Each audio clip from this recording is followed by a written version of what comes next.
Hello, School Transportation Nation. Tony Corpin here. We're excited you made it to the podcast. It's brought to you by TransFinder, the leader in school bus routing, by Propane, the energy for everyone, and Zenobē, making clean power accessible. We will be talking with Adam James, Director of Transportation and Fleet Services for Greenville County Schools in South Carolina, very soon. Excited for that conversation. I have with me the always informational editorial guru, Mr. Ryan Gray. Welcome, sir. Hello. Thank you, Tony. Thank you, Nation. And as always, it's great to be with you. Wonderful. Well, Ryan's going to dive deep into the headlines. We've got a lot happening, a lot of scintillating, tantalizing headlines to talk about. Before we get there, a quick message. Hey guys, do you know who Zenobē is? You may know them from their EV fleet space work, where the company supports over 1,200 electric buses and shuttles worldwide. U.S. EV fleet operations are now underway, particularly with school bus fleets. But did you know Zenobē is also the global leader in Second Life EV batteries? In fact, they're the only fleet electrification company in North America with a Second Life solution for EV fleet batteries. Zenobē is now identifying EV fleets and Second Life partners and projects. Visit zenobē.com/North-America for more. That's www.zenobe.com/North-America. All right, Ryan, let's dive into the headlines, sir. What do you have for us? Yes, well, thank you, Tony. Unfortunately, we had the first confirmed school shooting last week at Appalachia High School in Northern Virginia. Our thoughts go out to the victims in that, two students, both 14 years old, Mason Schermerhorn and Christian Angulo, and teachers Richard Aspinwall and Christina Irami. Very, very sick and sad. This is the second school shooting we're aware of that happened in this calendar year. So, of course, in Perry, Iowa, there was that shooting that really hit close to home for us, as Taylor Ekbatani writes on STN Online. She discusses Max Christensen, who up until recently was the state director of the Iowa Department of Education. You remember, Tony, he was out with us at STN Expo East in Indianapolis in June and discussed that shooting. His wife is the band teacher there at the high school. His daughter and son were also there. So they were there when that school shooting was happening. So really talked about what that meant to the community, his family, and transportation. We don't have too many details on transportation's role in last week's shooting outside of Atlanta. But as we know, school buses are often the first units mobilized when these emergencies happen to evacuate students and then, of course, reunify them with their families after the fact. It's a sad state of affairs where we actually have an article coming up soon on stnonline.com about assaults on the school bus. So, those headlines have really ticked up over the last several years. A lot of it driven by this driver shortage. A lot of parents who we would normally see upset because their students are being bullied are upset with drivers because they're late or they're missing the stop for whatever reason. A lot of it, again, because of driver shortage. Staffs are stretched ultra thin. So, it's a polarized environment out there. Staying out of the politics of the whole thing with gun violence, we know that it's there, and transportation is literally caught in the crosshairs of it. So many kids we've heard of, they are bringing weapons on the school bus.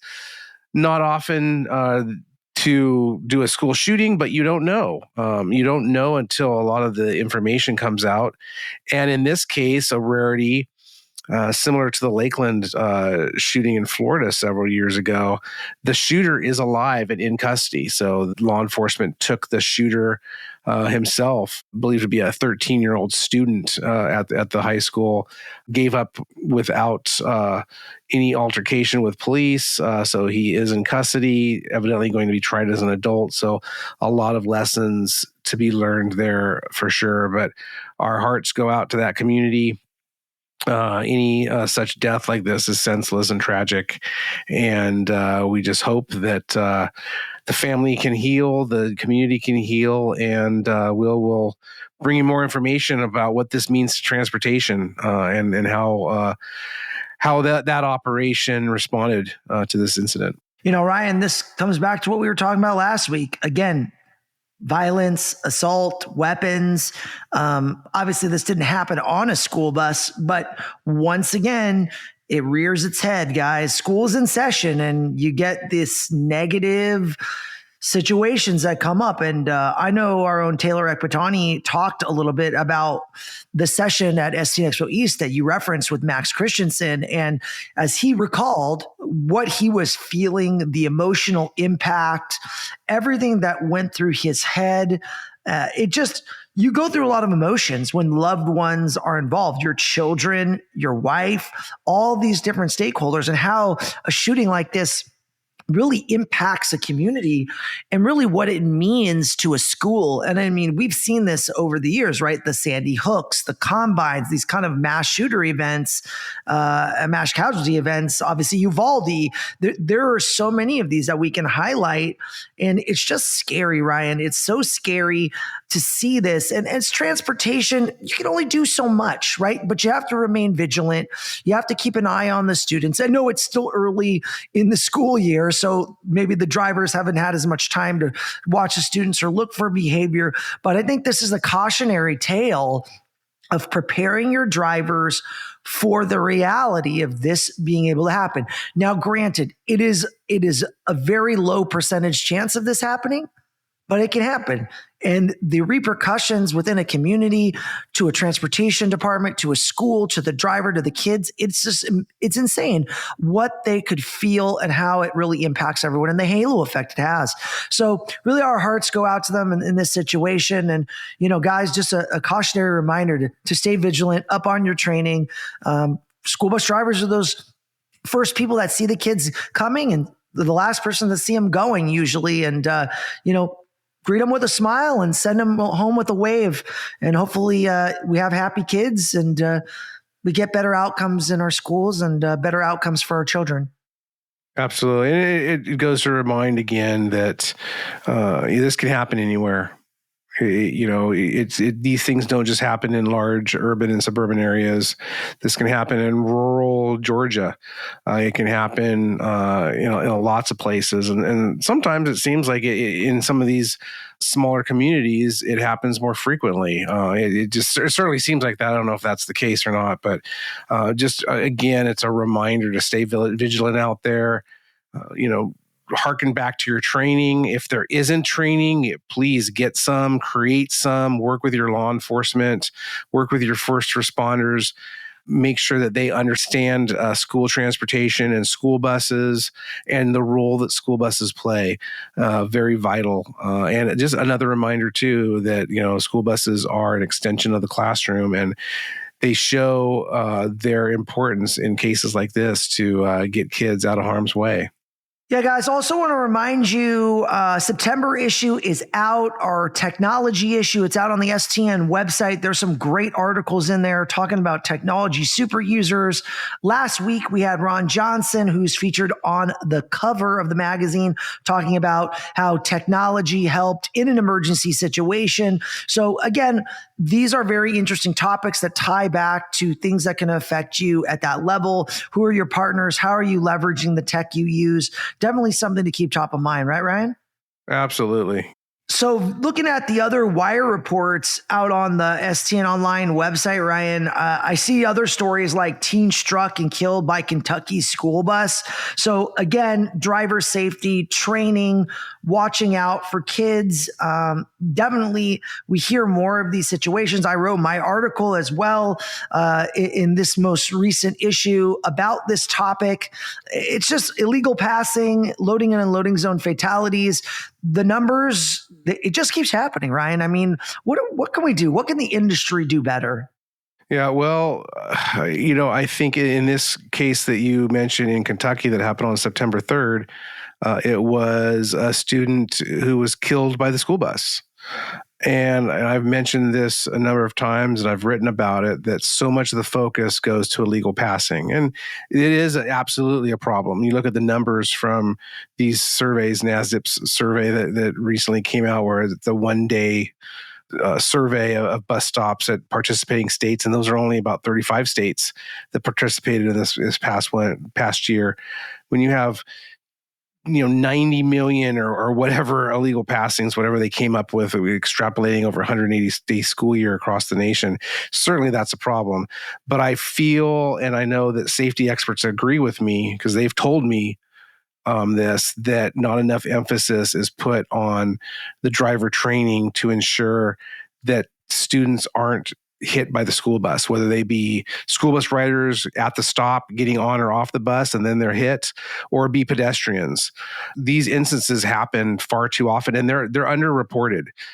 This industry tends to look at deaths that occur, on the school bus in a crash, and certainly those are very low, and they're relatively low as pedestrians at the school bus stop. But still, there's just as many, if not more, kids that have been killed by the school bus than by illegal passers. In fact, the data shows that over the 52 or 54 year survey that Kansas State Department of Education does with their National School Bus Loading and Unloading Survey.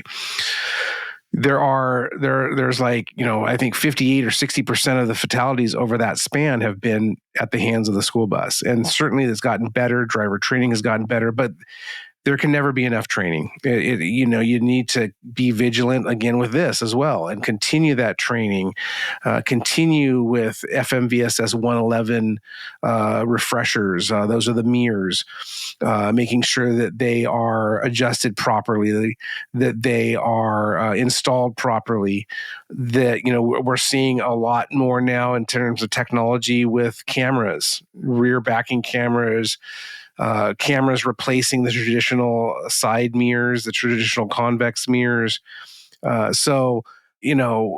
We write about that in the September issue. We're talking about danger zone safety. So there's never too much training in terms of this. Technology is great, but school bus drivers need to be trained on these things. They need to practice. And back to the driver shortage, people are stressed. School bus routes are running late in a lot of parts of the country. School bus drivers might be rushing to try to get to their next stop because they were late the day before, the past couple of weeks, and they know that parents are irate. There's just so much stress and anxiety that right now in the school bus. And it's things that training can address, because the better trained your people are, the more practiced and accomplished they are at the task at hand. So again, folks, just another reminder to stay vigilant with that training, and condolences to that 15-year-old high school freshman in Kentucky who was killed. Yeah, and speaking of training, we have our TSD conference coming up a few months off, Ryan. We've got November 7th through the 12th down in Frisco, Texas, transporting students with disabilities and special needs. We got a lot going on there. We added a new keynote speaker, Dana Rosen, and Dana actually was an attendee at STN Expo East. And so we got to know her. She was great. And it looks like we're going to tap into her expertise for the TSD conference. Absolutely. She is the Assistant Director of Behavior and Student Safety for Cypress Fairbanks ISD down in Houston, Texas. Our good friends down there, an operation run by Dr. Kane Smith, former Transportation Director of the Year award winner in STN. But Dana, she's been on the circuit. I know she keynoted several transportation conferences over the summer. I know, she keynoted the Ohio Association for People Transportation for one. And in talking with Dana, really impressed by her background. She's comes from the special education classroom, She's been over in transportation now and really been given the keys to leading the special needs operations there for the largest school bus operation in the state of Texas, third largest school district by student enrollment. So she's really moving the needle there, implementing PBIS. But her keynote that closes our TSD conference on Tuesday, November 12th, she's going to be looking at the need for transportation's involvement with decisions being made by administrations and IEP teams, and essentially being empowered to say no when requests or requirements come down the pike and they're told to do something that is not in the best interest of the student, that maybe is unsafe for the student or the staff or the other writers. The transportation has that leeway, that control over transportation. IDEA says that transportation services, the IEP team definitely directs the focus for that student, depending on their needs, but the transportation needs to be involved. We talk about it a lot. Transportation doesn't necessarily need to be at every meeting, but they certainly should be consulted and they should be in the know, and they should be early and often engaged to get feedback and to provide consulting on what's doable, what's not, what's safe, what's not. So she's going to be having that conversation again on November 12th. We're likely going to have her involved with at least one other breakout during the weekend. So really looking forward to that. The schedule is getting the fine-tooth comb treatment right now, getting that up on the website. Lots of great stuff, Tony. Yeah, I noticed that our agenda was getting flushed out. So lots of exciting new sessions being added, guys. A lot more detailed speakers being added. Go check out the updated TSD conference agenda. If you haven't registered, we are still offering $100 off right now for our early bird registration till October 4th. So be sure to lock that in. Take advantage of the discount. Save yourself a couple of dollars as well. Send a few people out. Get some training. If you transport children with special needs, this is the conference for you. So make sure you check that out. tsdconference.com, guys. All right, before we dive into some more headlines, we've got a quick message. Did you know that school buses fueled by propane can help you reduce emissions in your community while saving money? Propane school buses have a lower average carbon intensity than electric school buses over their lifetime by more than half. And they emit up to 96% less nitrogen oxide than diesel buses. All of this from fleets with the lowest total cost of ownership. It's no wonder propane is the most widely used alternative fuel in the school bus industry. Learn more at betterourbuses.com. That's betterourbuses.com. All right, we are back. Ryan, tell me more. What else is happening in school transportation land? What do people need to know? What's super important for them to take away as they go into school? Some have been in school for a month, some a few weeks. We're rolling along. I mean, it's good to be back. That's for sure. So some just a week as this podcast is coming out. Some just started right after Labor Day. So certainly, we're seeing a lot of challenges out there. But one of them that's you perhaps have read about. I know I've read a lot about it and seen it in the headlines across the spectrum, from the education weeks, other education journals and publications, to the mainstream media and national news. Should students' cell phones be banned on school buses? That's actually the question we asked at STN Online this month with our web poll. And as we were recording this, in just a matter of a week, we had almost 60 votes cast, and probably more now that the podcast is out. 64.8, almost 65% say yes, they should be banned on school buses, while 35% say no. Certainly, if you've been reading those headlines, cell phone bans in classrooms, a lot of conversation about that. Several state laws now. Florida actually was the first in the nation to pass its law last year. And we have several other states that have followed suit. and some states like California that are looking to pass an outright ban or requirement that cell phones be turned off and stored elsewhere off the student's person in the classroom and in the school building. But what impact does that have on school buses, right? I mentioned earlier, so much of the conversation around school busing is the extension of the classroom. More and more folks, especially at the federal and state levels, the regulators, the policymakers, are viewing that as such. So do these cell phone bans extend to school buses? Well, I know, in one state that has a new law, Virginia, they actually, we talk with Loudoun County Public Schools in Virginia, and they have a cell phone ban policy. You can read more about this on stnonline.com. But yes, they say that school buses are an extension of the classroom, and this policy extends to school bus use. And, it's a fine line, right? Because, when you're looking at personal freedoms, and so many parents give students their cell phones now. I saw some data earlier this year that indicated a pretty high percentage. I think it was like 65% or something of 13-year-olds have cell phones. And I know my 9-year-old daughter has been lobbying my wife and I for a year at least for a cell phone, and really been like, whoa, she's grown up too fast, and I don't know if she needs it. But we know they're out there. And Los Angeles Unified, the second largest school district in the country, they actually are implementing their ban. The school board passed that this summer. That goes into effect in January, but that policy is still being written. And so LA Unified told us basically they weren't able to tell us yet if school buses will be impacted, because that has to be written. And as I mentioned, California has a law, legislation anyways, that looking to be introduced. They have a law already that allows school districts to make their individual choice on whether they want to ban cell phones, but legislators now want to go to the next level, and that has been backed by state school superintendent Tony Thurmond, as well as Governor Gavin Newsom.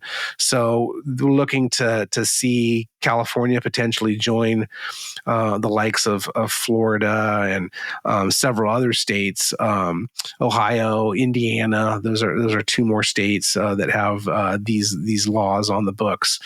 So certainly, when it comes to school buses, though, on one hand, school bus drivers, who had kids with cell phones, and if something has happened, the first thing that happens is those cell phones all go up and start recording, right? We've seen that over and over again.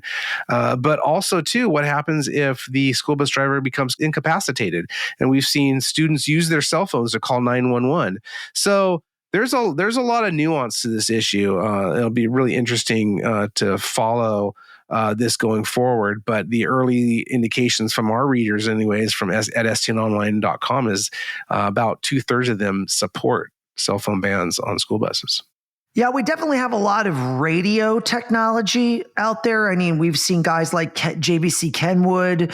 We have guys like Motorola. We have school radio. So there's definitely a lot of companies that have the push to talk through the cellular network, but more in a radio form. So we definitely have seen more conversations. I know at the Transportation Directors Summit, we definitely had school radio there in depth, and they were talking to a lot of directors about how most districts haven't elevated or upgraded their communications technologies.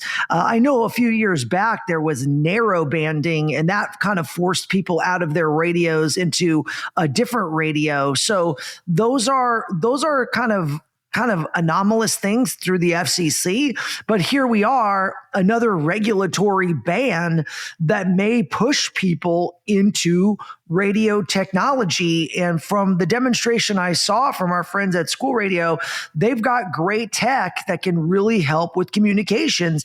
And they use multiple cellular providers to piggyback on communications. And there were a lot of benefits, Ryan, that they had talked about, which is in an emergency situation, using a radio, you can communicate instantly, right? You don't have to dial someone. There's not that latency in the case of a situation happening. Everybody is communicating. You could create specific channels for emergencies. And we saw that necessarily with FirstNet by AT&T, right? Which was communicating with different providers in emergency services, but you can also have it more as a, to administration or two different departmentally. So it's really interesting what you can do in the world of radios in terms of communications. And I think it's just we need to elevate the conversation a little bit. If this ban occurs, where does that leave everybody? How do you need to reconsider your communications strategy overall between your drivers, dispatchers, and operations? And that seems to be a really key talking point. And there are a lot of other benefits that could come from that too. So I'm actually excited to see something like this to come forward because I think it's actually a good thing for our industry. We always kind of need a little nudge every once in a while to innovate and invest in new tech. And this might be the moment. Yeah, well, and to clarify, Tony, that this wouldn't. A lot of districts already ban, obviously, drivers from using cell phones. There's state bans, but a lot of drivers do have them, their personal cell phones, in case of an emergency. And They're still using them, Ryan. I mean, come on, we know it. They're still using them, and we've heard districts, they do have some policies that if something happens and they're out of radio communication or in a dead spot, and that comes back to analog versus digital radio, and that's really what narrowbanding you mentioned pushed the industry toward. So getting out of those older analog radios to digital, but there's still coverage issues, right? This is still cellular data towers, but for whatever reason, having that cell phone might be that backup that they need. So this ban is not banning necessarily drivers from having their cell phones on them, but this is banning students from having or using. And then it comes into question, how do you enforce that at school? Okay, I've seen different examples of there's lockers or bags that students have to put it in. So then is that one more thing that you have the bus driver have to manage? Is there going to be a bag at the front of the bus and they have to drop it in? We'll see more, right, as we talk to the LA Unifieds of the world as they develop their policy, as we hear how school districts like Loudoun County Public Schools in Virginia is doing this. And then there's the other aspect that we've talked a lot about recently, Wi-Fi, right? So, in terms of having that cell phone on the school bus, if you do have Wi-Fi or not, there's no way to police what the students are doing with that cell phone. Are they on inappropriate sites? Are they on Facebook? Are they chatting? Are they, who knows, right? It's likely could not be good. On a cellular network, they're on their own data plan, right? They're on their parents, and so that's on their parents. But with Wi-Fi, the school district can control that. Yes. They're forced to log into a Wi-Fi that's connected to the school network, and all of the lockdowns and prohibitions on inappropriate sites are at play. So there's that element as well. So a case can be made of, banning cell phones to keep kids doing appropriate things with their time during the ride. But again, it comes back to that personal freedom. And I haven't seen too much about parents pushing back on this, but I would imagine it's only a matter of time. Yeah, it's really interesting, Ryan. Well, great headlines so far this week. Guys, we're going to dive into our interview in just a second. We have a quick message. Hey guys, what do software, hardware, and safety have in common? One word: TransFinder. At the STN Expo in Reno, TransFinder won 3 Innovation Choice Awards, voted on by STN Expo attendees for best software, best hardware, best safety technology. TransFinder's Route Finder plus routing solution and apps, Stop Finder and Wayfinder, are well known in the industry. Not everyone realizes TransFinder provides hardware like card readers, tablets, and mounts. And as for safety, Patrol Finder for Schools is TransFinder's latest solution designed to make buses and campuses safer. TransFinder's president and CEO, Antonio Civitella, said the recognition means so much because it's voted on by STN Expo attendees. Civitella said, "We know a lot is riding on TransFinder because a lot is riding on those yellow buses that travel through our communities. TransFinder must continue to innovate as more is being expected of transportation departments from district leadership as well as parents." Learn more at transfinder.com. That's transfinder.com. Hello, nation. It is Taylor Ekvatani. I am back with another exciting interview for the podcast. We have Adam James, the Director of Transportation and Fleet Services for Greenville County Schools in South Carolina. So welcome, Adam, to the podcast. Thank you. Thank you for having me. So Greenville gets quite the press, I must say. If you guys aren't familiar with Greenville, Tina Mitchell, the NAPT president, is there.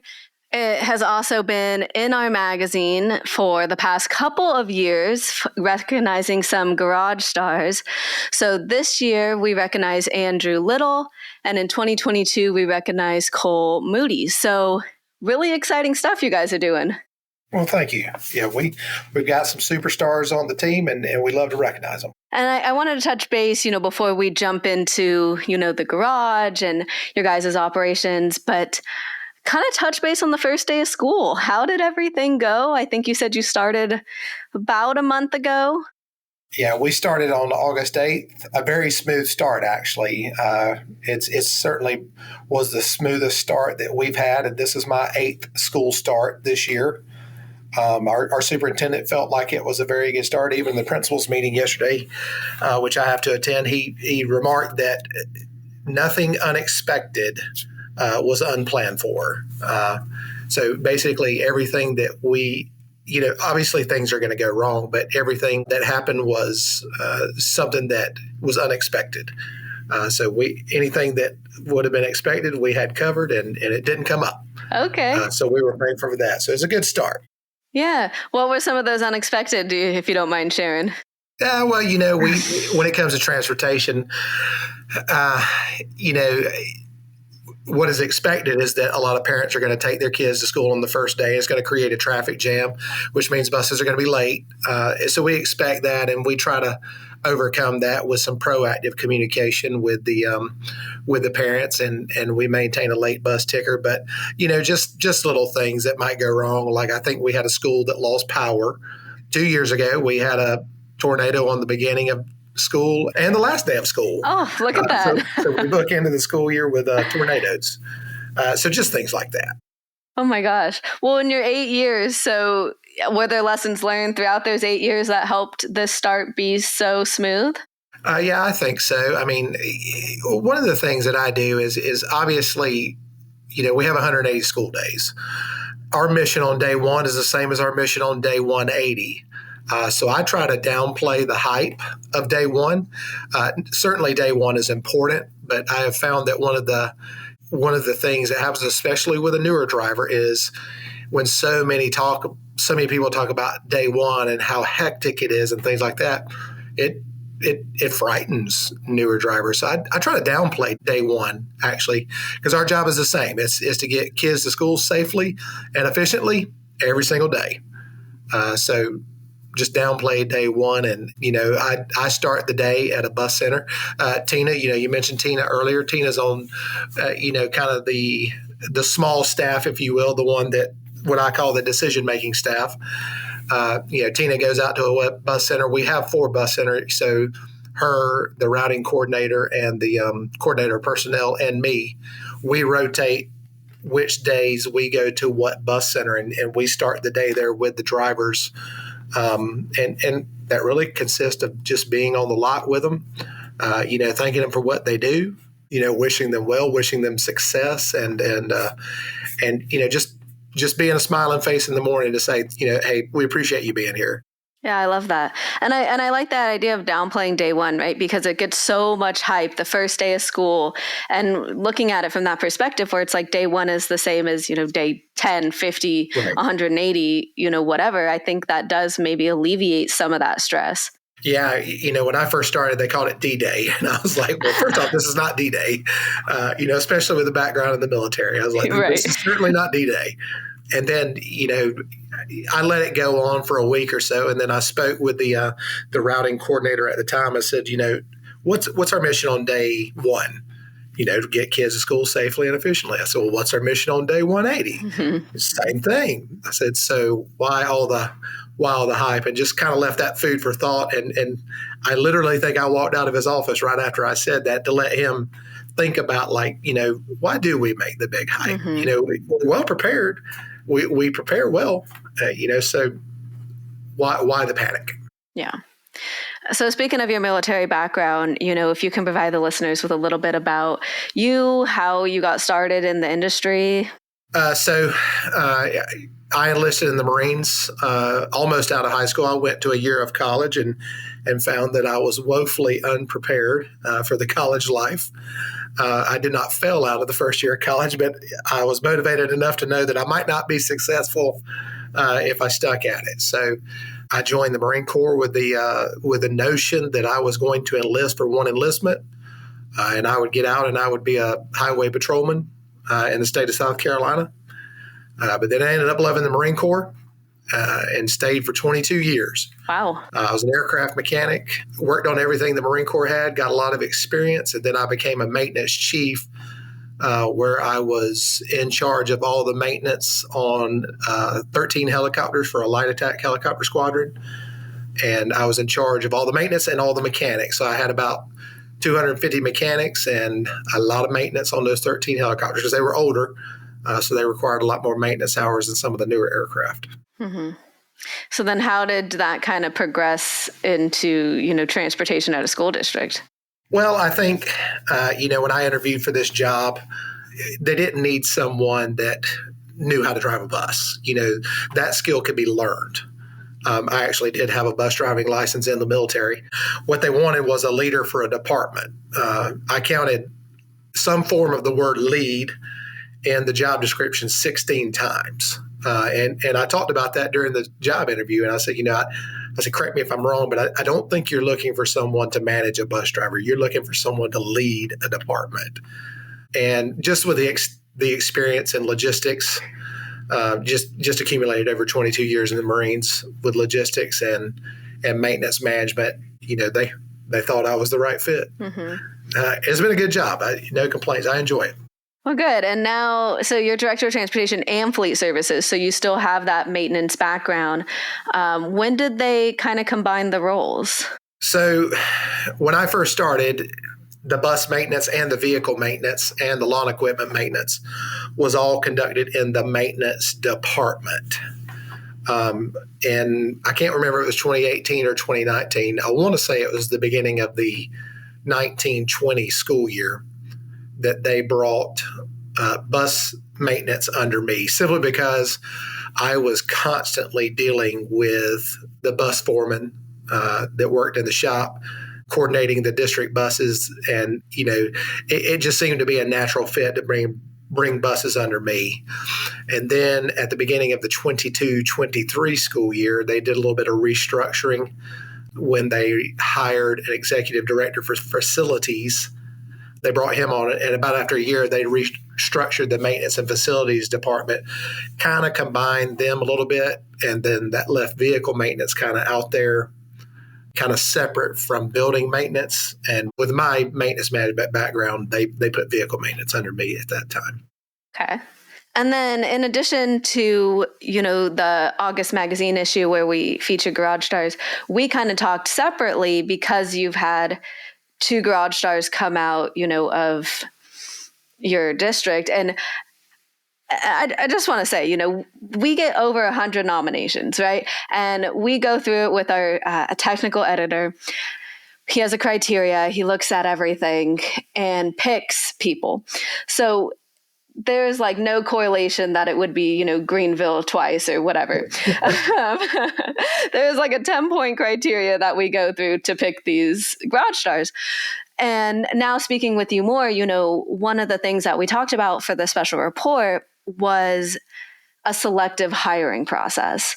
And so with your maintenance background and, with now being over facilities, what do you kind of look for when hiring a mechanic, and how do you train them, or how do you kind of work with them to get them to this garage star kind of potential? Well, the first thing I'm going to look for is certifications. Are they ASE certified on the vehicle side, or do they have a diesel certificate we have the largest technical college in South Carolina right here in Greenville, have a very good diesel tech certificate program. And quite frankly, we're blessed enough to where working in our county shop is competitive enough to where I don't have to take anyone that doesn't have those certificates, and I've turned down a few and just said, hey, once you get your certificate, call me. But the first thing I'm going to look for is credentialing within their respective field. And then, quite honestly, the second thing that I'm going to hire for is attitude. Of course, I want experience. I want technical knowledge and all that. But I'm a firm believer that those skills can be learned, after the credentialing part. If you've gone through ASE certification, or if you've gone through the credentialing to get a diesel certificate, chances are you want to learn more in that field. Mm-hmm. And quite honestly, those are good paying fields outside of the education world. So you don't generally have a problem finding someone that wants to excel in the field that they've put some investment in. So that allows me to hire for attitude. I'm going to hire for a can-do attitude over technical knowledge every single time, because like I say, they're already motivated to work in that field. They're already motivated to excel when you hire for attitude. And when you hire for attitude, you're going to get the best of both worlds, because they're going to work towards staying relevant in their field. I also want to treat them well enough, or I want to train them well enough to where they can move on to a different pasture if they choose.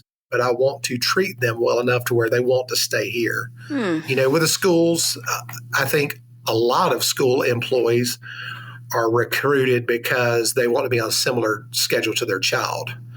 Well, that's not the case with a diesel mechanic or a vehicle mechanic, because they're year-round employees. But, they like the benefits of the school year. You can't beat the time off for a school year. They get vacation days instead of the summer's off like teachers or something like that. But, the benefits are very good. It allows us to kind of, I wouldn't say cherry pick, but it allows us to have a little bit more robust criteria than just anyone else. What would you say to those districts who are short? And I don't know if you guys are short school bus drivers or mechanics. We are definitely short school bus drivers. Okay. We are not short mechanics. We actually have one over what we're fielded for. Wow. And we have a couple of intern positions, and we generally don't have a problem finding an intern. Okay. We have 4 career centers that we can get an intern from if they want to apply with us. And we love the internship, because it's investing in a Greenville County school student. Yeah. And we have had a high level of success with our interns, and the one that we had previous to the one now is he's still in the curriculum, but the one previous to that was graduating, we actually offered him a job. He did not take it because he had been accepted to the Citadel, which is a military college in South Carolina. And that was kind of his dream since being, a child. Okay. So we wished him well, and he still comes back during the summer and visits, and it's a good relationship. But, so we found a lot of success with the interns. I think one of the biggest things is just competitive pay. Mm-hmm. You have to have competitive pay. Greenville has a huge job market. It's the third largest, maybe even the second largest city in South Carolina. I can't remember. But we have some major manufacturers here. We have BMW. So all the BMW SUVs are made in it's actually in Spartanburg County, but it's right there on the line. And a lot of those employees live in Greenville County. And we also have Michelin, which supplies a lot of the tires for BMW, which is actually in Greenville County. And then all their ancillary companies that would build, instrument cluster panels or transmissions or something that will go on that BMW. We have all of those to compete with. So we have to have competitive pay. Another reason that I think Greenville County is unique, and another reason that forces us to have competitive pay, is we have, between Greenville and Spartanburg County, Spartanburg is our neighboring county, we have 4 major interstates that converge. So there's a lot of commercial trucking here. So there's a demand for diesel mechanics in the Greenville-Spartanburg job market, the upstate job market as we generally term it. And there's a lot of demand for commercial vehicle drivers. With the new bipartisan infrastructure law, the money's starting to flow into the states to fix infrastructure, repave roads, fix bridges and things like that. So we're having to compete with traffic construction companies that want to hire dump truck drivers and things like that. So I think competitive pay is the biggest, but a good environment, I think, is a close second, because, if I make $1 more in a terrible environment than I do in a good environment, a lot of times people are going to take $1 less for a good environment. Right. And $1 is an arbitrary number, but we focus on our environment in all of Greenville County Schools. We want Greenville County, we're fiercely protective of the brand, and we want our employees to be proud to work at Greenville County Schools.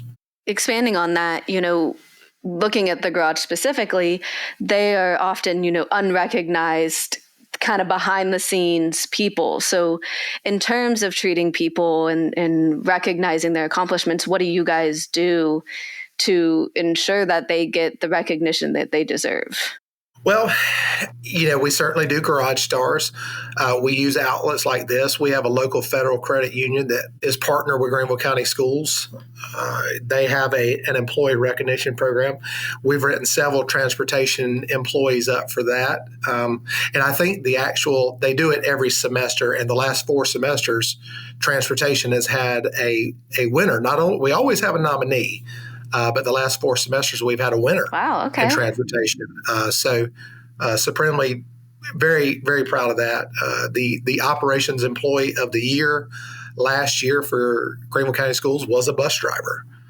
So we certainly want to nominate them when nominations are being accepted.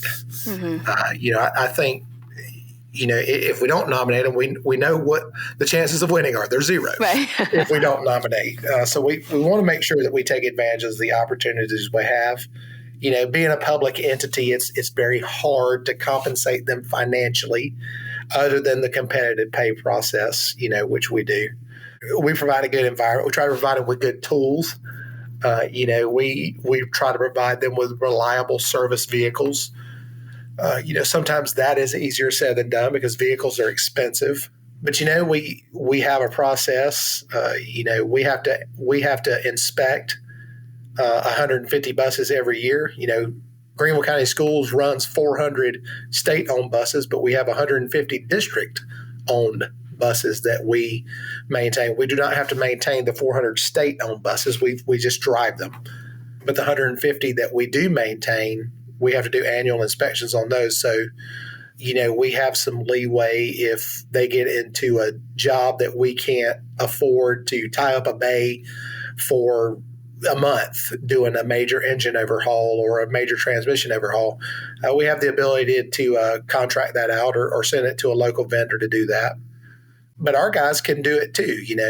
I think, one of the things that's unique about Greenville County Schools is we do have the flexibility to be able to send some bigger jobs out that we just don't have time to do. But sometimes we do the bigger jobs too. I'm fully confident that my guys can do exactly what some of the dealerships or the independent shops can do. I'm fully confident in it. And is that training? You prioritize training? So yeah, we send them to, anytime the bus manufacturers offer a training, we send them that, working hand in hand with the Department of Education. We send them to anything that the Department of Education offers training-wise for the mechanic. And I think the Department of Education does a fairly good job of offering things for their mechanics because my mechanics have to have the same credentials as the state mechanics that maintain the state fleet when it comes to, the annual inspection criteria and this, that, and the other. So if the state offers a class on, air brakes or something like that, they extend us those opportunities and we take it. Sometimes the vendors will extend opportunities for training, and it's rare that we don't take them up on that opportunity, simply because a lot of times those vendors are offering training free. So you have to take advantage of those opportunities when they're available. We equip them with some software that is vendor specific to help diagnose and repair the vehicles. This is like we want to give them the tools to be successful. All of them have a can-do and a figure-it-out attitude, but I think it helps a lot when we can give them some specific tools to help them. Okay. And then kind of rounding it all up, going into the school year, was there any technology initiatives or any big goals that you guys kind of set for this year? Not just maintenance, but, transportation department in general. Well, transportation department in general, we could go down a lot of rabbit holes on this one.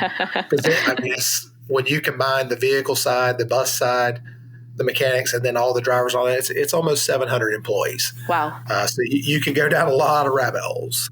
Transportation, we started a new routing software program last year. It was very successful, and it made our summer much more user-friendly. It was a lot easier to route in this new system than it was certainly last summer as we were learning it, but the previous summers in the old system. So I think that was helpful. We have since refreshed all of our buses with 5G antennas and 5G cradle points to offer the Wi-Fi for the students on the buses. We also coincidentally run our camera systems to where we're able to live view and all that. We do that through the Wi-Fi or through the 5G. 5G and Wi-Fi are two different things. But as far as like the vehicle shop, where Andy is concerned and the Garage Stars are concerned, we're always looking to stay in the black financially. With the post-pandemic, with the rising cost of fuel and parts and all that, we have to get very creative on staying in the black. And no school board likes to go in front of their constituents and ask for a tax increase. And, our school board is certainly not any different in that aspect than others. No one wants to do that. But I will say it's become increasingly hard to stay within the margins of the budget. Just the rising cost of parts and the rising cost of fuel is making that difficult. And I think anybody that manages maintenance would tell you that. So with them, it's basically keeping our equipment running within the budget confines. Gotcha. And speaking of Wi-Fi, just really quickly, did you guys get that through E-Rate? Yes. Or was that a new program? Okay. Yeah, we have applied for E-Rate the last at least 1 year. We applied for it and were approved for it this year. This year it's an 80-20 split. They're going to pay for 80%, and then you have to come up with another source for the other 20, which is anything's better than nothing. Right. So we certainly take advantage of that. And we did that the first 5 years that we had Wi-Fi, and I actually came to the district on year 2 or 3 of this. The first 5 years was paid for through another grant. Oh, okay. But, the cost of Wi-Fi has gone up as well, just like everything else. So we are able to do that through E-Rate. But, we also like the technological advantages that we have with live view. We're able to, we monitor traffic a little bit through the driver's windshield. We like to do that. If we have a situation on a bus, we live view. We use live view every single day. So I think that, if E-Rate is in jeopardy in the future, I think we're going to come up with a different way to keep this technology around. It's so useful. Awesome. Well, thank you so much, Adam, for jumping on and sharing your insight with us. I know our listeners were probably really engaged, just like I was. It was a great conversation. Well, thank you. Thank you for having me. Glad to do it. A special thanks, Mr. Ryan Gray, Taylor Ekbatani, and Adam for the great interview. Really enjoyed it. Thanks, guys, for joining us on this episode of the School Transportation Nation podcast. It's brought to you by TransFinder, the Propane Education Research Council, and Zenobi. Guys, don't forget to visit stnonline.com for all the latest news and analysis on the school transportation industry. And also check out that brand new September edition. Just click on that magazine tab or find the magazine in the right sidebar of the website. You can read all the great stories, news, information, interviews. We got it all for you guys. Also, don't forget TSD Conference down in Dallas, Frisco, Texas. Registration is open for you to take advantage of our early bird discount to save $100 right now off your registration. Don't wait. Register today. October 4th is the deadline to save everything you need in special needs training. Guys, don't forget to subscribe on Apple Podcasts, Spotify, wherever you listen to Pods Nation. Get this out to your friends in your transportation department, in your business. Make sure and share all the great stuff we're talking about here. The interviews are invaluable, getting the words and feelings and information from the operators in the field. So we really appreciate Adam for joining us from Greenville County Schools in South Carolina. Thanks again, guys. We love you, Nation. We'll see you next week.